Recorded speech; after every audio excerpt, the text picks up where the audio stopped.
Hi, I'm Clinton Banfield. Our family and I live in Cape Town on the western seaboard. To be able to wake up and take in the scenery every day is an absolute pleasure. We probably have the best views of Table Mountain. There's some really amazing suburbs in our neighborhood. There's Milnerton, which is a central hub close to the city. There's some beautiful homes situated along the canal, which give you a breathtaking view of Table Mountain.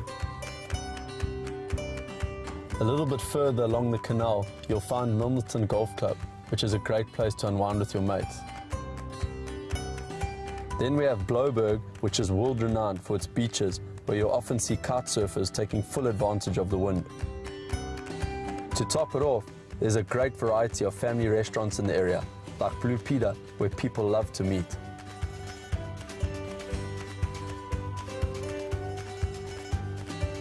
The Bayside Mall is a landmark in Tableview, giving you an all-round retail experience in a relaxed and convenient environment. As a family, we've chosen to live in Atlantic Beach Golf Estate in Melkbosstrand.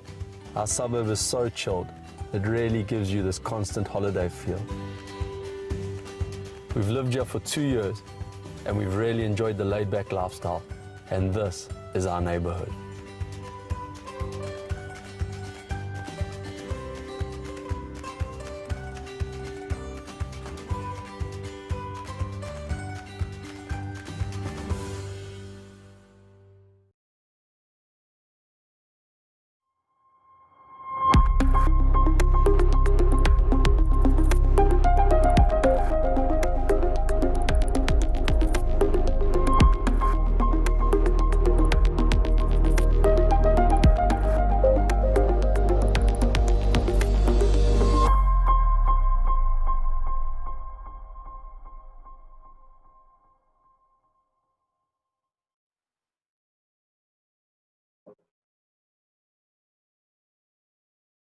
Good afternoon and welcome to the Developer Show, a program where we showcase upcoming developments, talk investments, and how you can find yourself taking a summer morning stroll across the grounds of the beautiful Finsbury. My name is Chad and I'll be your host. Today we are joined by Johan Louw, who is the sales manager at Renico Construction. Johan, thank you so much for taking some time out of your day to join us. And I actually wanted to launch into our first question with you. Would you tell me a bit about yourself? Tell me about your team, and tell me what a potential buyer can expect if they choose to purchase Renico Construction. Hi, Chad. Thanks for hosting us, and hi to all the viewers. Right, okay, I'm the sales manager at Renico Construction. I've been with them for 16 odd years. They are a development company. They specialize in residential, commercial, and industrial developments. Today, we obviously are going to have a chat about our Finsbury residential development, which is in Bromhof, Randburg. Renico's been doing their own internal sales for many years, and we obviously feel there's lots of pros to that because there's no middleman, and the people represent the developer. So if a client has a question and says, well, can I maybe change or move this wall? They already know what the answer is. They can immediately answer the client and say to them, unfortunately, we cannot move that wall, or yes, maybe we can change it a little bit internally. But if you have middlemen or agents appointed, that they would obviously then first have to go back and then come back, and there's a whole long chain of communication. And so we've been doing our marketing internally, which has really been working for us for many years. And we've built up a young, dynamic team. The guys are knowledgeable and they know the product, and they obviously know the company that they work for. So we're fairly positive, and we've had our successes at the Finsbury development. We've obviously had our hiccups. It's a project that's been coming a very long way. We started and then we had to stop during the pandemic. And luckily we got back on track, and we are now delivering the site at the end of the month. The first excited owners are moving into their brand new units in a week's time. I'm sure they must be very excited. I want to speak a little bit about Renico, and Renico Construction is now changing their name into Renico Real Estate. Can you talk to me about the thought process behind that? Yeah, we're not really changing Renico Construction's name to Renico Real Estate. It's just another arm of a fairly large group of companies. Renico Construction, as I said, been going for 22 years, and we are developers. We obviously have Renico Plant Hire and Renico Civils also in the group. But what we felt was that clients over the years, when they saw Renico Construction, they thought it is a construction company, which we are, although we do sell the properties that we develop. And we just thought that when people are looking for property to buy or to rent, they would be searching for real estate companies. And that's when Renico Real Estate was brought to life about a year or so ago.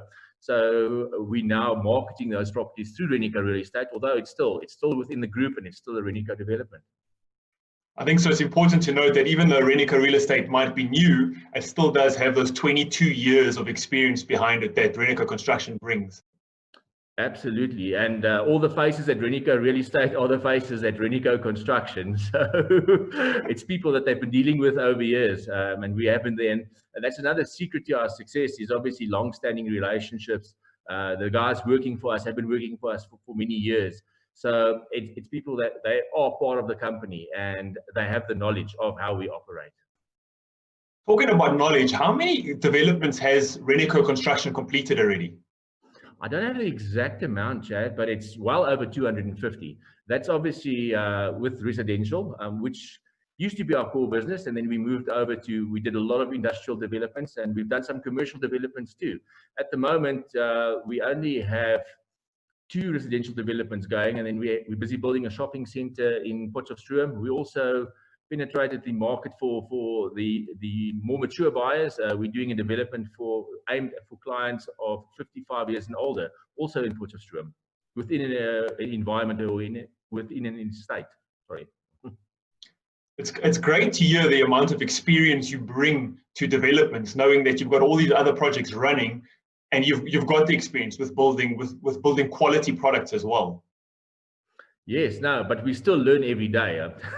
Believe us, that there's every day that you learn something new. So yes, we have years and years and years of experience, but also the whole industry's changed. The market changes on a regular basis.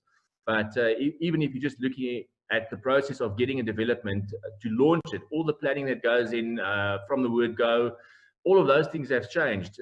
Approvals with councils have changed. New legislation that comes into play, that changes fairly regularly, and we obviously have to adapt to that. Well, introduce us to this development, Finsbury. All right, great. Finsbury, as I say, it's been in the pipeline for some time. We're very, very excited about it. Also, with the new owners, we have an open day for them today. They are coming through and they're inspecting their homes. Although they've come to our show days and they've walked through the sites, we also have a very interactive website where people can go onto the website. It's updated every fortnight with progress photos of all our developments. So even if a client cannot visit the site over a weekend, he can, in the comfort of his own home, have a look at how progress has taken place with the development. But yes, the Finsbury development, residential development of 42 homes in Bromhof, in the heart of Randburg.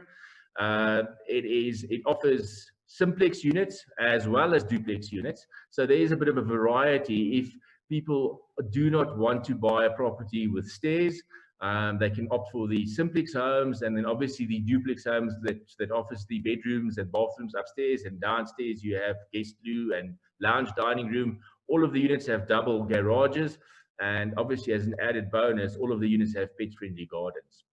The units are very nicely priced. Once again, all our developments, we keep low maintenance in mind. So there's lots of face brick. We do bring in plastered and painted walls. We try and keep things like future levies in place. We know that is a burden on all clients, that they need to budget at later stages. And obviously also a number of energy efficient features that's brought into the property that will also help the clients in future to help them manage their monthly electricity costs. Okay, so it's 42 units in total. How many units are available currently? We have 10. Still the last double digits, yeah. We still have 2 simplex homes and then 8 of the duplex homes. And at the moment, we're doing 2 to 3 contracts per week, which is not bad. So if we can keep up with that pace, we have 3 or 4 weeks to go, and then we hopefully have them all sold. Well, looking at the popularity of this development, can we talk a bit about the price range? What are the prices for these simplexes and duplexes? The units prices varied originally from 1.625 million up to 1.725 million.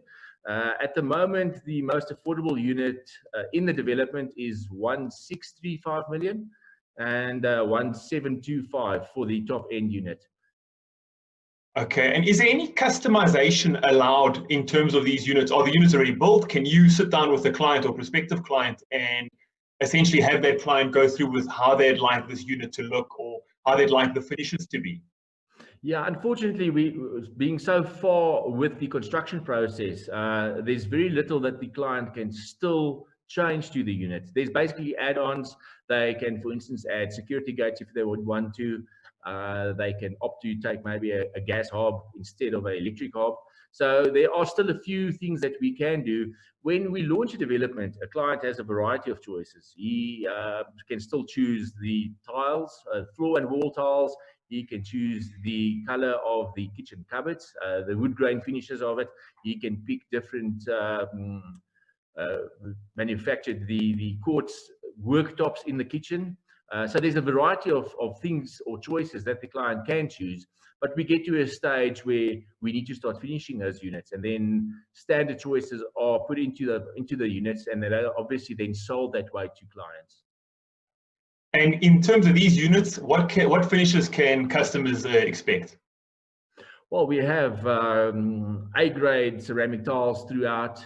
We have stunning ergonomically designed kitchens with engineered stone worktops. When it comes to energy efficiency, each of the units, they have 200-liter geysers. Those geysers the water in the geysers are heated with energy efficient heat pumps. We have double isolation into the ceilings of the units. So aluminium frames, that's basically what we offer. The design of these units absolutely sounds stunning. I love the stoneworks. I love the aluminum look. I like that minimalism look. So I'm really keen to see how these other units turn out. If we pull back a bit, you'd mentioned that this unit, this development, Finsbury, was located in Bromhof. Could you tell me a little bit more about the area? Tell me about the schools in the area, the shopping centers in the area, and the distances customers could possibly see if they have to put their kids in school or need to go to the shopping centers. Absolutely. Bromhof, a very popular area. Firstly, it's very centrally located. So there's a number of schools around the Bromhof development, purely because obviously of the product. It's more for families, offering 3 bedrooms and 2 bathrooms with a pet-friendly garden. So we feel that those are people that might have kids in schools. You have easy access to the N1 through the Malibongwe interchange. Then you have fairly easy access, I would say, to Fourways, as well as Rosebank, Sandton, and then more to the west too. Renico Construction has been based here on the West Rand for all the years. But you have shopping centres, you have the Clearwater Mall, you have fairly good hospitals in the form of Wilgevel Hospital.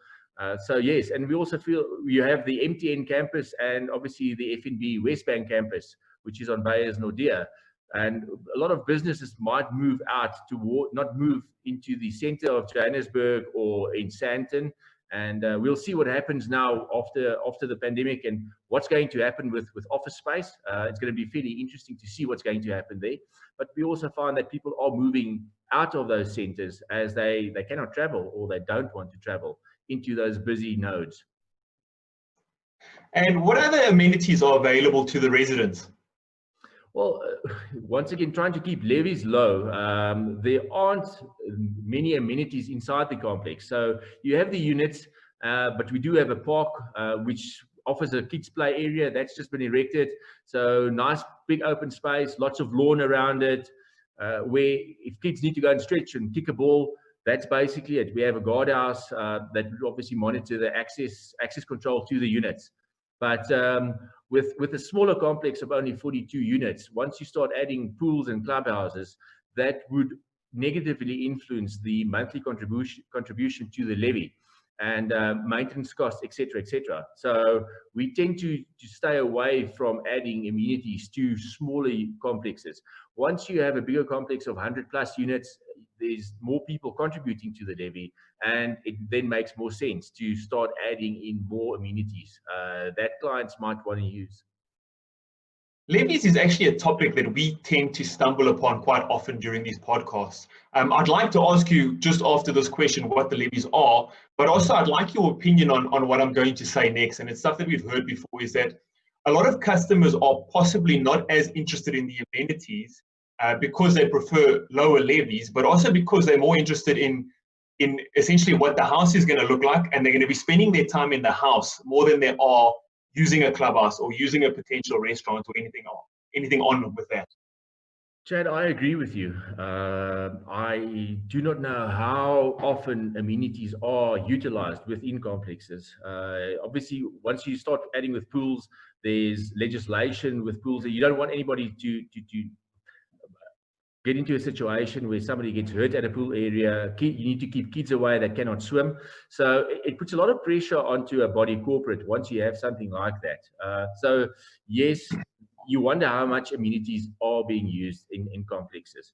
And then, as I say, it has a negative effect on levies because you need to maintain those areas, and upkeep to them would obviously cost money. Okay, and then lastly, I wanted to ask you, what's your favorite feature of this development? I just like the look.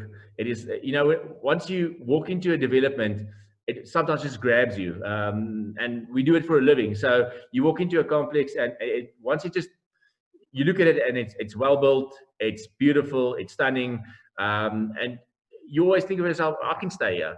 And to me, that's the benchmark. If you walk into a development and you feel that this could be home, it means something. So yes, there's a lot of things that counts in its favor, and we've seen that too. The public likes it, the market likes it. So it's going to be one of our top-notch developments, I believe. Well, on that note, let's take a break so we can all take a look at the beautiful Finsbury. We will be right back. Thanks, Chad.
Welcome back from the break. If you are just joining us, we are speaking to Johan Louw, the sales manager at Renico Construction, and my name is Chad, and I'll be your host. Johan, thank you again for joining us. I do appreciate it. Thanks, Chad. Johan, my next question, now that we're back from the break, is more of an advice question, and it's something I do ask everybody we have on the show, and that's, I'd like to hear the pros and the cons of purchasing within a development over just purchasing a normal house. Yes, Chad. There's obviously pros and cons to each purchase that you do make. Originally, buying off plan, people would visit a construction site, there'd be a vacant plot, and you'd have an agent selling somebody on paper with maybe a few artist illustrations or renderings, and people do not know how to basically have a look at those plans and get a look and feel, and how big will that room really be. So the downside of buying off plan, the biggest one, is that you're buying a property that you don't really know what it's going to look like. They might give you an idea of it might look like this or it might look like that, but you don't know what that finished product would look like. So that was one of the biggest downsides of buying off plan. And then obviously when buying off plan, you hear many rumors. People say, well, there were hidden costs involved. I wasn't involved. I didn't know about that. With our developments, we basically communicate all costs, levy costs, future costs to the clients for them to prepare, and they can then make a decision if they can afford to buy into this development. And there's no nasty surprises afterwards. Then obviously buying off plan, if you buy from a developer, and it has happened where developments are cancelled, there aren't enough sales, and then developments are cancelled, and people, obviously you've purchased off plan, you've paid a deposit. The deposit will be refunded to you because it's kept in trust with the transferring attorneys, but you've already dreamt and started building that dream home of yours in your mind, and then it gets cancelled for whatever reason. So then you have to start from scratch again. So it is an emotional thing. That's the downsides of buying off plan. Obviously, the upsides of buying off plan is that you're buying a brand new property. The transfer fees and attorney fees are usually included with all our developments. They are included in the purchase price. So there is a saving from that side. And then obviously we are of the few developers who would offer any purchasers who buy early enough in the development that they have a choice of finishes in their unit, so that they can pick their own floor tiles, wall tiles, they can pick their own kitchen color, worktop, even your handles for your built-in cupboards. And then there's also a few extras that they can add in. We have a limited number of extras with all our developments where people can off-plan decide if they would want to add those extras to their new home. Some of the cons you've mentioned, I'd like to ask you, and I know you're limited in what kind of answer you can give here. What does Reneko do to address some of those cons? I don't know how much of it you can actually address. I know some of it's out of your hands, but does Reneko do anything differently when a customer purchases off plan to address some of the pain points you mentioned? Well, the biggest pain point is obviously if you buy something and you don't know what you're really buying. We have a very long track record. As I say, Renico Construction has been building for 22 odd years, and we have our website. I always refer people to the Renico Construction website. It's our CV, so people can go back to all our developments. We have YouTube videos of the completed units, photographs, so people can go and have a look at what our finished product looks like. And then obviously a lot of the units plans, there's only that much that an architect can do with 75 or 85 squares. So you could then say to a client, but I have a virtual tour of a property that was similar to this one, and go take that virtual tour and have a look at it, and you'll get a better idea of what your finished product would be like. When we are busy with a number of developments, we might be using a similar floor plan on a development that we're already busy with building. So we can easily refer our client to that development and say to him, it might not be the area that you're interested in, but you know what, those units are very similar. If they're not identical, they will be 95% similar to these ones. Go and take a walk into the development, go take a walk through the units, take somebody with you. We'll gladly invite clients to our construction sites. They obviously adhere to our health and safety regulations on site, but they can then get a good idea. And we always try, especially with our market, where we've always really targeted the investor and the first-time home buyer. The investors, they look at the bottom figure, but first-time home buyers, it's a minefield to them, and we try and assist them as much as we can. But we then, as I say, if they want to have a look at a unit and we have something similar, they're more than welcome to go through. If they don't want to have a look at a Matterport, a virtual tour, or a virtual tour walkthrough video, we try and educate the clients as much as we can so that they can make a calculated decision. It's good to see the amount of commitment you've put into the peace of mind of all of your potential buyers, being able to show them the videos and directing them to different websites and different developments that have got similar floor plans. Yes, the nice thing is that with the internet out there, clients are doing more research, which is great. They have so much information available on the internet, and they can go through and they, as I say, go through to websites, have a look at what clients, and that's what they need to do. If they are going to invest in a property, they must obviously investigate the developer too. Does he have a track record? What has he built? What is he doing? Because if it's somebody that's just started off, you are taking a risk that that development might not get off the ground. And in terms of Finsbury, what makes this a good financial investment? Well, with the interest rates just being reduced with another 25 basis points yesterday, our interest rates are the lowest level since I think 1965. So yes, if people are looking for a new home, this is, as I say, offers 3 beds, 2.5 bathrooms, double garage, private gardens.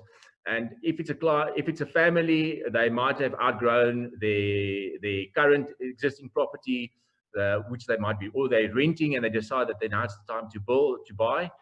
Finsbury offers them so much, the location, and as I say, the whole design with keeping future costs at bay, hopefully, that they don't have to be paying bonds, levies, and then suddenly special levies because the entire development needs to be painted in 3 or 4 years' time.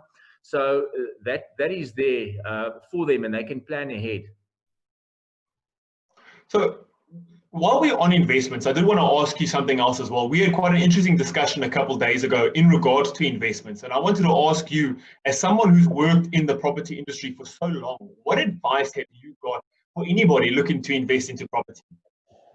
Do your homework. That's the most important thing, is do homework, do research. Everything is out there for you.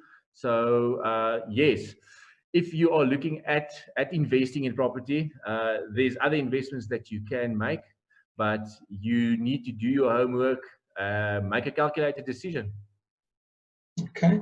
And then I also wanted to ask you, in terms of the COVID-19 outbreak, it's affected everybody across these last 4, maybe even 5 months now. And how has it impacted your business? And how has it made you change how you address the industry and real estate and the different projects you have coming up? Yes, well, I think COVID caught the whole world off guard. And especially where South Africa, where we are at the moment, where we were pre-COVID, everybody was extremely worried going into that initial shutdown, not knowing what was going to happen. We shut down, and once we were allowed to open, we obviously got back into, we earmarked just a few sites, and we decided that we are going to concentrate on them. Finsbury was one of them. And to say that we need to finish them because we were very concerned that we might go into another hard lockdown. So we said, concentrate on Finsbury and a few other developments, finish them, and then obviously plan ahead with our future developments. Our offices, for instance, our staff's not back at the office yet. We are working remotely. We are not trying to take any chances. I think we are going into a peak at the moment, and we're obviously trying to limit any risks that we might be taking on. So not at the offices. At our construction sites, we are keeping to all the social distancing and sanitizing and checking the temperatures of the guys going onto site. And we're obviously trying to keep everybody away because we don't want those sites to be closed. What, from a marketing perspective, after COVID, what we have seen is obviously the way people do their research. So we have shifted away from advertising into the printed media. It's online. We do more virtual tours. There's more of online advertising that we are doing because we feel that's the way of the future. People are going to go onto the internet. They are going to do the research, and then they're going to have a short list. And from that short list, they will then make appointments with property brokers to go and view those properties. Have you seen a spike or possibly a trough in the business that you've been receiving in the real estate market, in the inquiries? There was a bit of a trough in the beginning, but as soon as we got out of hard lockdown, traffic, electronic inquiries definitely spiked again.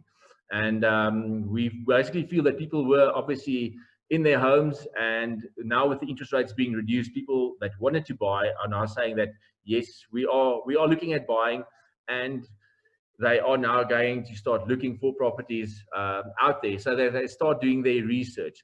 And we have seen a spike in sales. Sales are now better than what we experienced before the pandemic hit us. So we are fairly positive. It's good to hear. So essentially, if you're looking to buy a property, now is the right time.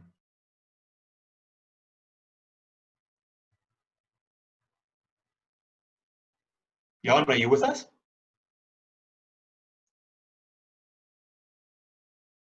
Sorry, Johan, we've had a little bit of a break in communication there. Can you hear me? Yeah, no, I saw that.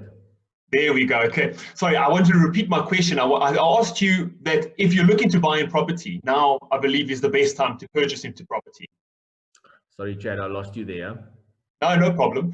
To repeat my question, if you're interested in purchasing property, now I believe is the best time. Is that correct?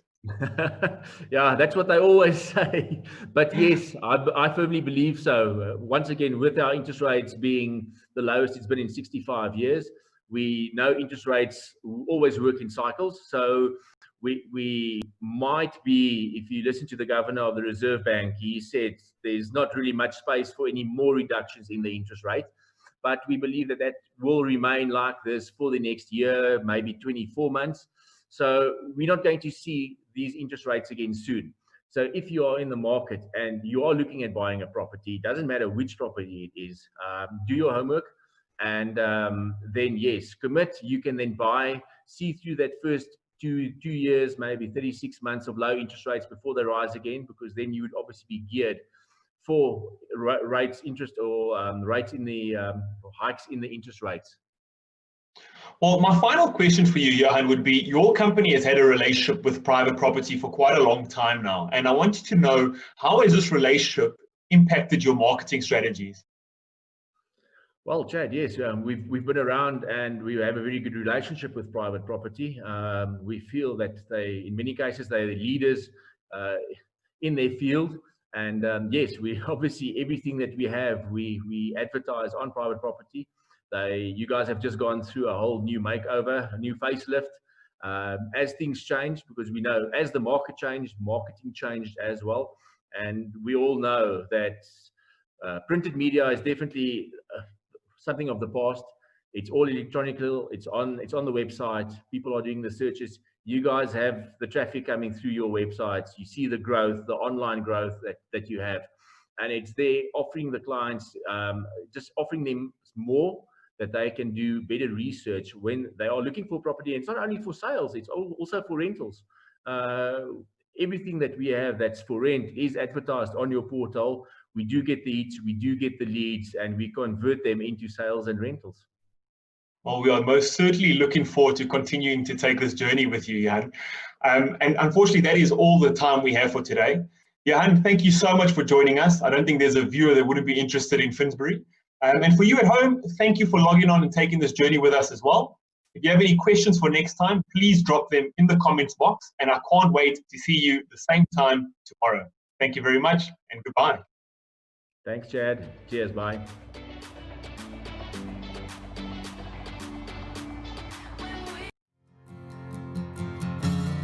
Hi, I'm Boy, and I'm an entrepreneur from Soweto. Soweto's come a long way, from a small township to a mini city of its own. Soweto's got some really, really nice suburbs, like Diepkloof Extension, but the locals call it Diepkloof Expensive. Orlando is known as a suburb that had the first brick houses built in Soweto. Orlando Stadium for its iconic games between Kaizer Chiefs and Pirates. And most importantly, Vilakazi Street, where Nelson Mandela and Desmond Tutu resided.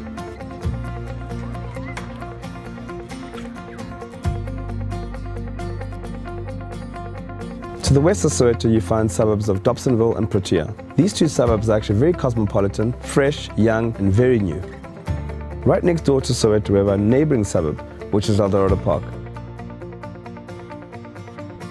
For a little adventure and a little fun, Soweto's got so many night spots, from the News Cafe at Mponya Mall to your Vilakazi Streets at Kumzi's, to just chilling at Chafpozi just between the towers and having a simple braai vleis chisanyama.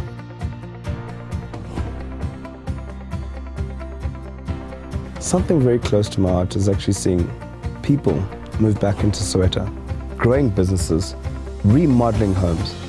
It merely says to us that Soweto is a growing city. There's way more to this place than what we think. Soweto needs to be discovered daily. I'm so proud to call Soweto my home, and this is my neighborhood.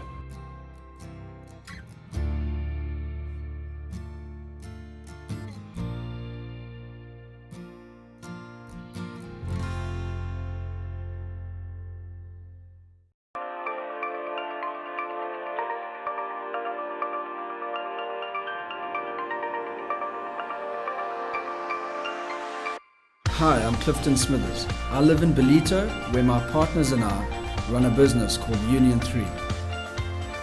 As a family, we chose to move here about 6 years ago. What attracted us to the area was the safe and relaxed lifestyle of the North Coast. We're surrounded by so much natural beauty, and we love that it's so casual. It's just not as intense as a busy city. In fact, that's one of the main reasons there's so many people moving into the area. There's some amazing lifestyle estates out here. We've got St. Barley, Brettonwood Estate, and Zimbiti, to name a few. The Ballito Lifestyle Centre caters to everyone's needs. There's also some smaller commercial centres like Tiffany's and Salt Rock. There's some excellent restaurants to choose from, and there's a really wide variety of activities on offer. From mountain biking out on the trails to surfing at any one of the beaches, there really is something for everyone. This quiet little town really comes alive over the weekend. The live concerts and the farmers market at the Lychee Orchard is very popular. With the new international airport just 15 minutes down the road and the unmatched lifestyle that this place offers, it's no wonder that the North Coast is the fastest growing town in South Africa. My family and I absolutely love each other, and this is our neighborhood.